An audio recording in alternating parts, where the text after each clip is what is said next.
Olá, sejam bem-vindos a mais um programa da doutora. Meu nome é Jaqueline Pinheiro, sou advogada e hoje eu falo com você sobre os 10 anos da Lei Brasileira de Inclusão.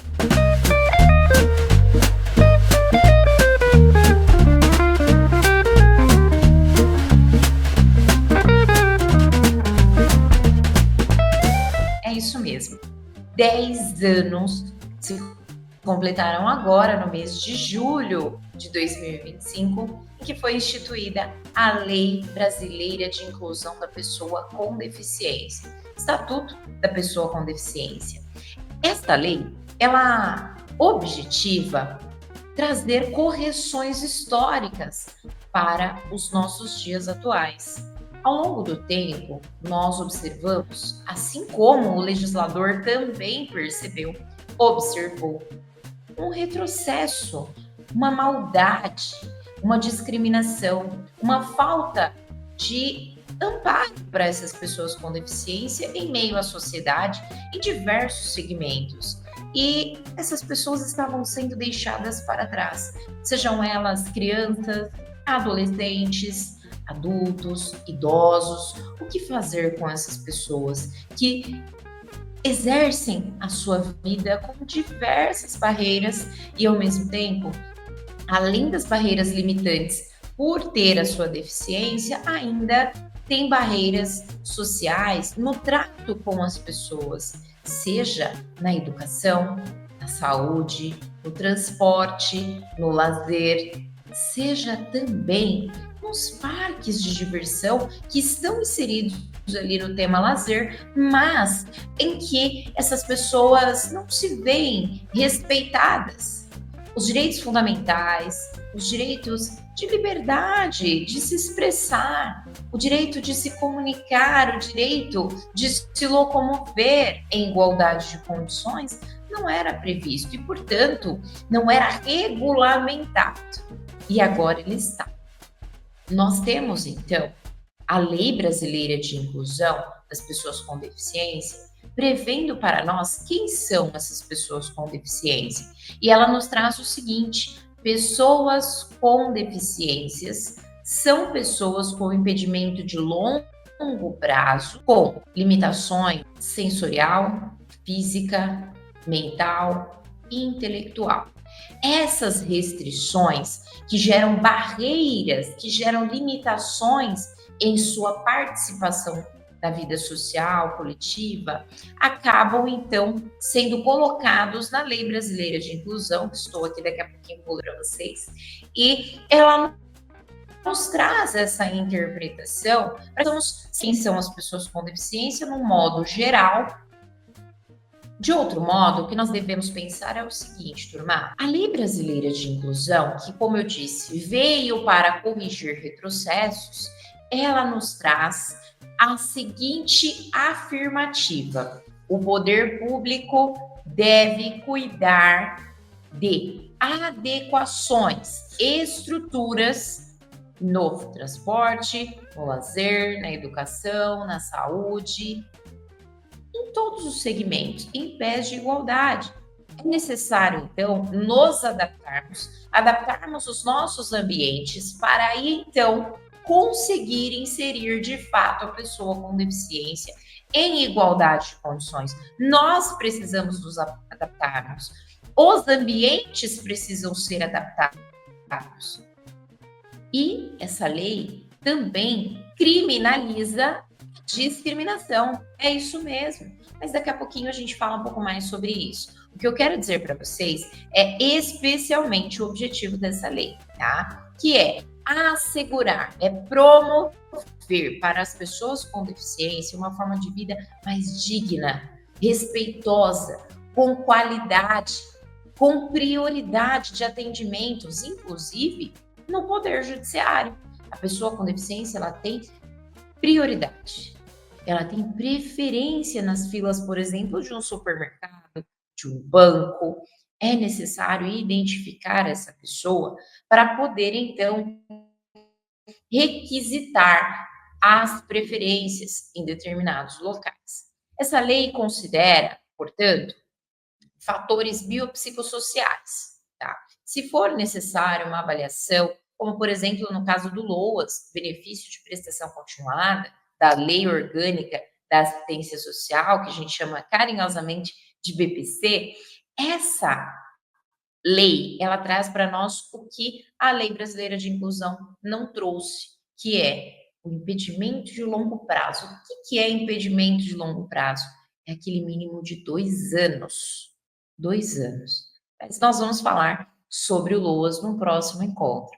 O que eu quero deixar muito claro aqui para vocês é que esse impedimento, essa barreira, caso precise ser avaliada para fins de algum benefício, ele precisa passar por uma perícia biopsicossocial. Será avaliada a questão clínica, diagnóstica, e será avaliada a questão da barreira social. Quais são as restrições? Quais são as limitações? É mental? É intelectual? É de mobilidade? Qual é a restrição de participação na sociedade de forma efetiva? É isso que vai ser avaliado, esses 2 critérios, biopsicossocial, ok?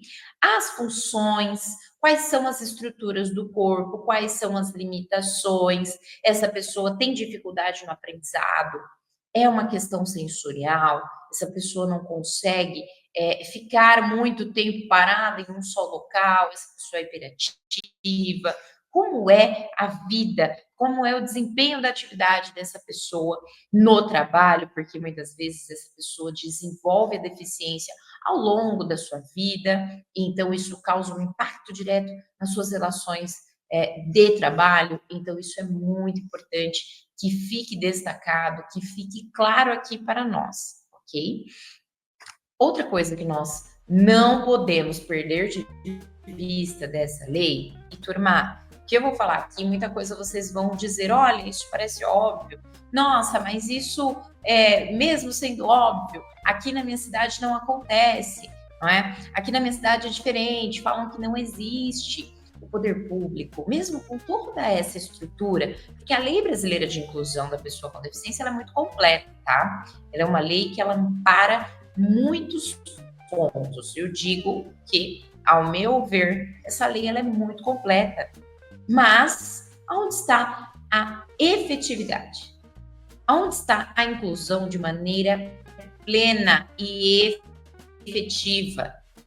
Pois bem, o que eu digo para você, um divisor de águas que agora ficará muito claro, é o seguinte: antes dessa lei, um pouco mais de 10 anos, não tínhamos uma base legal, não tínhamos um amparo específico e estruturado como essa lei existe. Então, se o poder público, se a sociedade não está cumprindo o que a lei nos dita, é muito importante socorrer-se das instâncias administrativas superior, dos órgãos responsáveis, ou até mesmo, em último caso, se não houver nenhum tipo de solução na esfera administrativa, socorrer-se do Poder Judiciário. Eu digo no último caso porque o Poder Judiciário está abarrotado de reclamações no sentido do descumprimento desta lei, no sentido de que as pessoas estão esgotadas e, portanto, não teriam, de fato, respeitado esse direito, seja na modalidade presencial, seja na modalidade virtual, seja de forma inadequada, inapropriada nas redes sociais, a exposição de uma discriminação, um bullying, por exemplo, né, por conta de uma deficiência ali no ambiente escolar, e a escola que não tem ciência, né, foi notificada, mas não toma providências, existe órgãos acima, existe a professora, a diretora, a supervisora, a superintendente, a Secretaria da Educação, não é? Porque nós temos o dever, está na lei, gente, isso não sou eu que estou dizendo, é letra da lei. Se você não tem capacitação, o poder público deve te capacitar. E não só as escolas, viu? A sociedade, campanhas, palestras, cursos, eventos. Ah, mas o poder público aqui da minha região faz, o município faz, perfeito. Mas e a avaliação? Porque você capacitou. Mas como está o aprendizado? Essa pessoa realmente aprendeu ou foi ali para completar horas? Será que essa pessoa teria o salário descontado se ela não participasse e ela só estava ali de corpo presente? Qual é o resultado que ela está dando em sala de aula? Tem escolas com mais de 32 alunos especiais.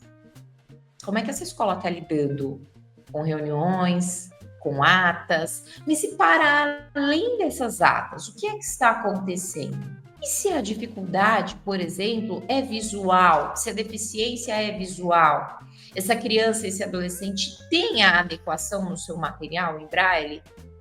E se essa criança ou adolescente é não verbal? Ela está com a aplicação de um profissional que fica responsável pelo apoio da sua educação ali? Tem Libras? Ele está aprendendo a língua brasileira de sinais? Conta para mim, deixa aqui para mim. Eu quero que você já corra lá, curte, comenta, compartilha, deixa aqui seu joinha para mim. Mas não se esquece de se inscrever no canal, porque vai ter parte 2. Gente, essa lei, ela tem muita coisa para a gente falar. Hoje é um encontro um pouquinho mais específico que eu quero tratar com vocês aqui sobre saúde, educação, e a gente vai mergulhar mais nessa lei, porque as pessoas precisam conhecê-la. É exaustivo de se ouvir. Não tem lei neste país. Mas o que pouco se fala é que sim, tem lei. O que não se tem é a efetividade da lei. Por exemplo, uma educadora que se revolta com um destemperamento, com uma crise ou com uma desregulagem daquela pessoa com deficiência. Muitas vezes a pessoa passou por alguma situação no caminho até a escola e ficou desregulada.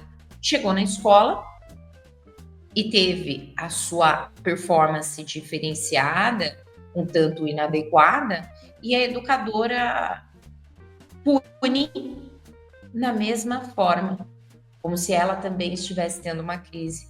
Mas não era. Era a maneira que ela tinha ali naquele momento de educar. E nós sabemos que a orientação da saúde é que se a criança, o adolescente, o adulto está em crise dentro de um ambiente, é proporcional e adequado que retire essa criança ou esse adolescente deste ambiente desproporcional, deste ambiente de crise, com calma, que leve ele para um local silencioso, com a luz baixa, se possível.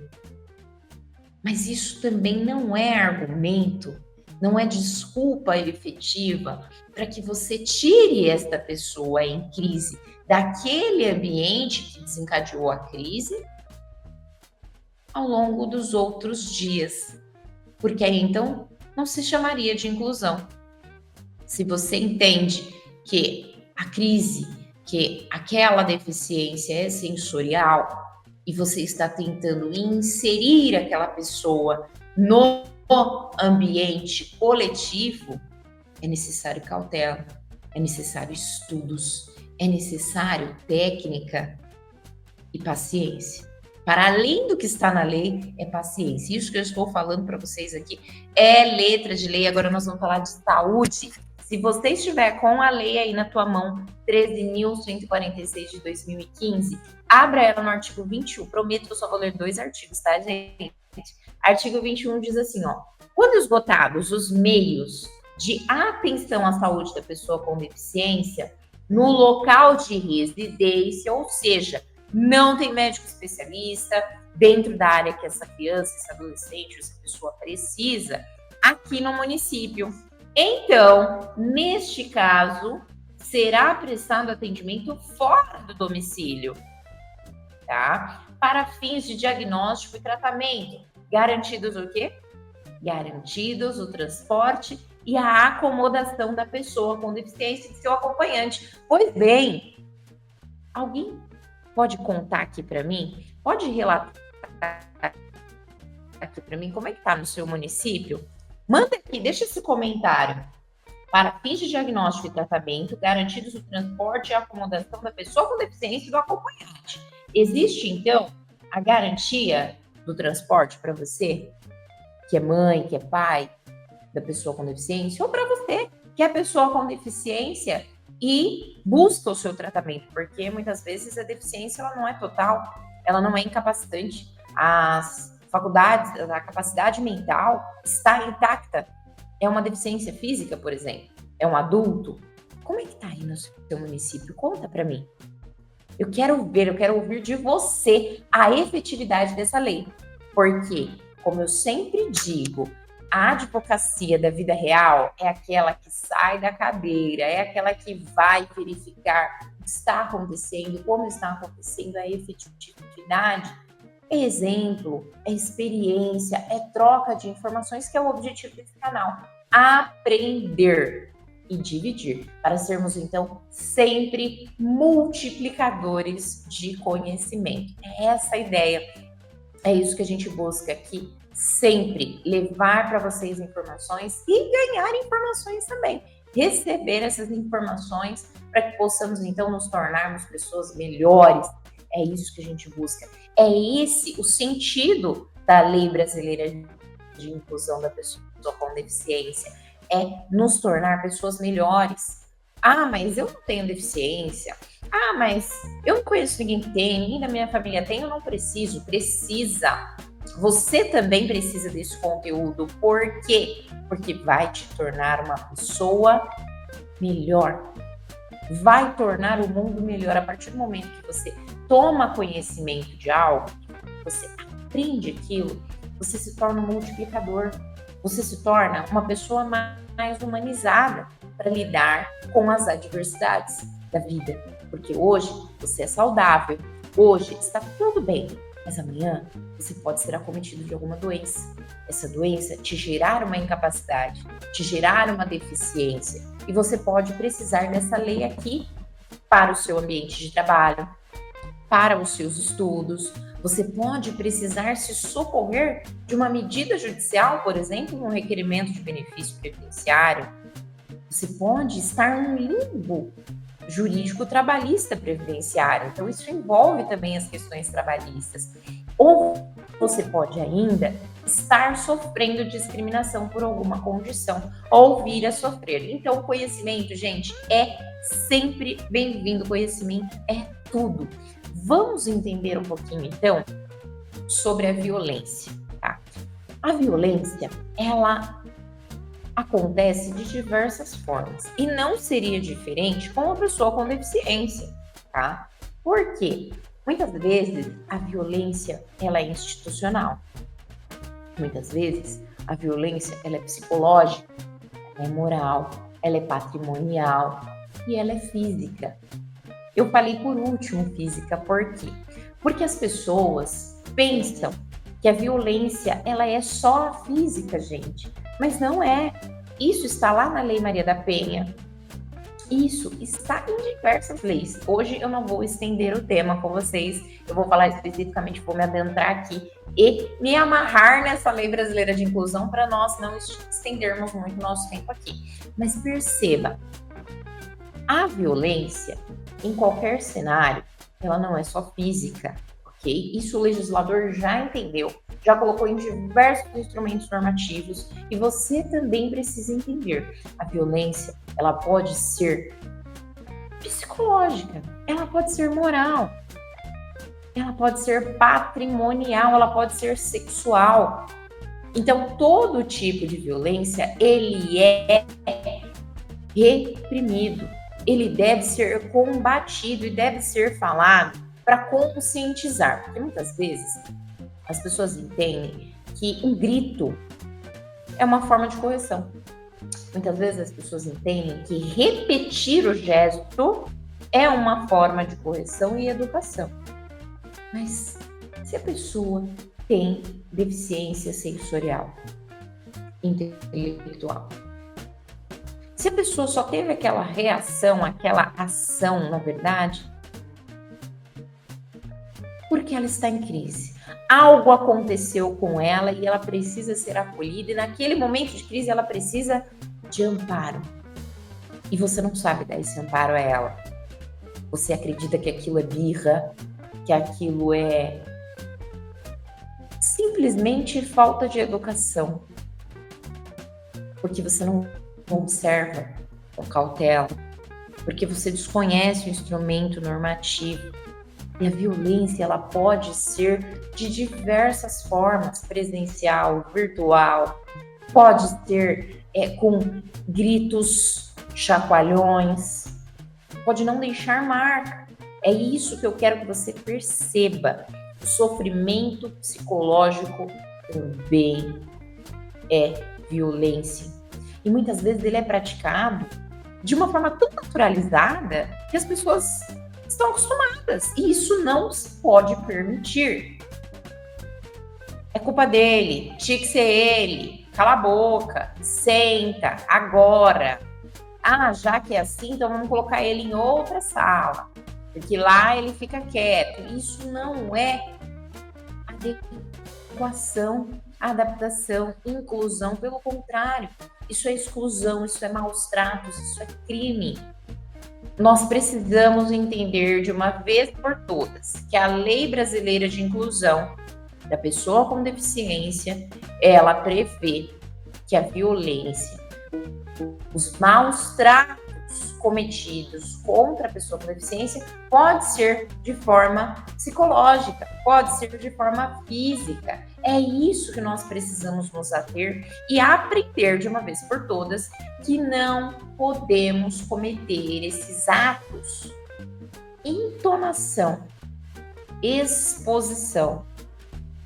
Se você gerou um constrangimento para aquela pessoa, se você deslocou aquela pessoa que tem deficiência sensorial, intelectual, mental, gente, você causou um transtorno imensurável na vida dessa pessoa. Você desregulou essa pessoa. E para você conseguir regular novamente, é muito difícil. Exige muita terapia, muitos tratamentos.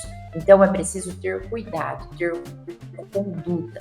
Mas para que se tenha cuidado, conduta, precisa ter conhecimento, precisa ter resultado. De nada adianta eu te dar um treinamento, te dar uma capacitação para lidar com pessoas com deficiência, para educar, para o trato social, para o lazer, se não há uma avaliação posterior, se não há uma análise de resultado fixa, mensal, semestral, semanal, por exemplo, se não há relatórios de crises pretéritas, eu não consigo saber em que nível está aquele ambiente para aquela pessoa. Nós nos deparamos diversas vezes com os noticiários mostrando, inclusive, terapeutas especializados tendo condutas incompatíveis, e isso não é mais admissível. Então, nós vamos agora, caminhando para o final, ler o artigo 81 dessa lei. Turma, prometo que é o último artigo, tá? Corrigindo aqui, artigo 88 da Lei Brasileira de Inclusão da Pessoa com Deficiência. Olha só, essa lei criminaliza a discriminação. É isso aí, vem cá. Praticar, induzir, incitar discriminação de pessoas em razão da sua deficiência, olha só qual que é a pena. Reclusão de 1 a 3 anos e multa. Mas pode piorar. Aumenta-se a pena em 1/3 se a vítima encontrar-se sob cuidado e responsabilidade do agente. Então, veja só. Induzir, instigar a discriminação, principalmente se for daquele que deveria zelar, cuidar, se responsabilizar por aquela criança ou adolescente, enfim, a pessoa com deficiência, vai ser penalizado, vai ser responsabilizado. E aquele que silencia, sabendo dos abusos, pode responder por omissão. É muito sério isso aqui, gente. Isso daqui é muito sério. Eu preciso que vocês entendam que a conduta é ser reada. existem condutas que devem ser reavaliadas. Tem diversos canais de pesquisa, de ajuda, de desenvolvimento, de denúncias, diversos, que você precisa observar, que você precisa conhecer. Cartilhas educativas, novamente vou falar aqui, palestras, congressos, que falam, que capacitam, que orientam. Então, se você lida com pessoas com deficiência, se você lida em ambiente corporativo, porque o corporativo precisa fornecer cotas e adaptações, não é? Então as empresas já estão bem atualizadas com relação a isso, para poder fornecer treinamento, para poder contratar, concurso público, outro segmento aí que está super preparado para atender essas pessoas no concurso, com diversas formas de deficiência, para que elas possam, então, prestar a sua prova de maneira adequada, tá certo?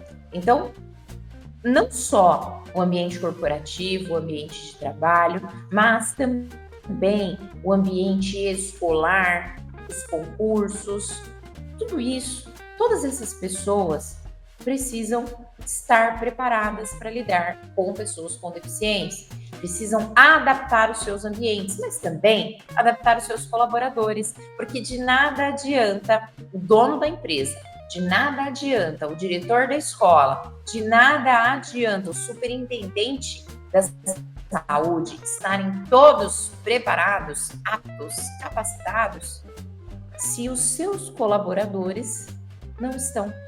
Se os seus colaboradores sequer conhecem aquela deficiência, se os alunos daquela classe não sabem que aquele coleguinha tem uma deficiência, como lidar? O que fazer? Aquela conduta inadequada era uma crise? O que eu deveria fazer? Como eu deveria recepcionar? Qual é o melhor ambiente para que essa pessoa se adapte? Então, vamos começar a pensar em treinamentos voltados para essa lei que já está há uma década aqui no papel, que já está há uma década em trâmite na sociedade, já está regulamentado, agora é efetivar. Pois bem, é estranho falar agora é efetivar, não é mesmo? Mas deixa aqui para mim, quando você ouviu falar nessa lei e como foi que você descobriu essa lei pela primeira vez? Conta aqui para mim sobre curso, capacitação da tua empresa, por exemplo, dos teus colaboradores. É muito importante essa troca de conhecimento, porque muitas vezes você tem uma história peculiar com o conhecimento dessa lei. São 10 anos, gente. Eu preciso aqui saber se essa lei está realmente sendo multiplicada, falada, conhecida e efetivamente aplicada no seu município ou no município de alguém que você conheça e que você acompanhou a efetividade dessa lei. Deixa aqui para mim, que eu vou repostar, que eu vou contar para as pessoas a sua história também. Então, sobre atendimento, sobre educação especializada, acompanhante de sala, inclusive, gente, sobre o lazer que nós começamos falando, mas não falamos muito, os parques adaptados, isso é uma evolução.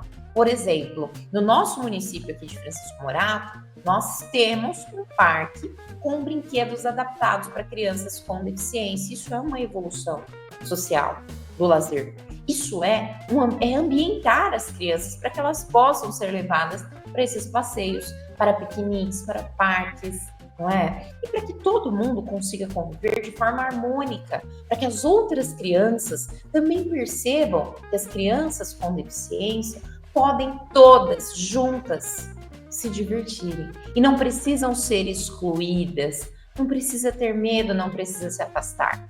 É unir para somar e multiplicar. É isso que eu espero da sociedade, é isso que eu espero da efetividade dessa lei em todos os locais. É o Estatuto da Pessoa com Deficiência, completando uma década. Turma, espero que esse conteúdo tenha sido relevante para você. Curte, comenta, compartilha. Não se esquece de se inscrever aqui no canal e deixa aqui para mim também o seu comentário sobre a sua experiência com a efetividade dessa lei. Obrigada pelo seu tempo, muito obrigada por ter ficado até aqui. Não se esqueça, seja 1% melhor a cada dia. Semana que vem tem mais. Tchau, tchau.